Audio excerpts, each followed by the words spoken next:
पाकिस्तान में corona virus के वार जारी हैं। एक रोज के दौरान मोहलिक वायरस ने मजीद 83 जिंदगियों के चिराग गुल कर दिए। 3,902 नए केसेस रिपोर्ट हुए। कोरोना मुस्बत केसेस की शरह 6.4% रिकॉर्ड की गई।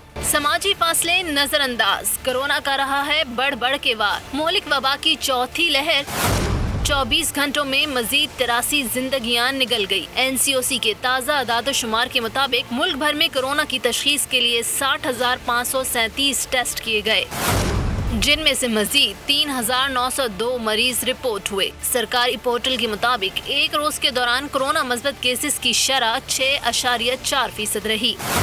फाल केसेस की तादाद 91,747 हो गई। कातिल वायरस से सबसे ज्यादा सिंध में 35 अमवात रिपोर्ट हुई, पंजाब में 22, खैबर पख्तूनख्वा 25, आजाद कश्मीर में 4 और गिलगित बल्तिस्तान में 1 मरीज का इंतकाल हुआ। सब्सक्राइब करें और बेल दबाएं ताकि कोई खबर रह न जाए।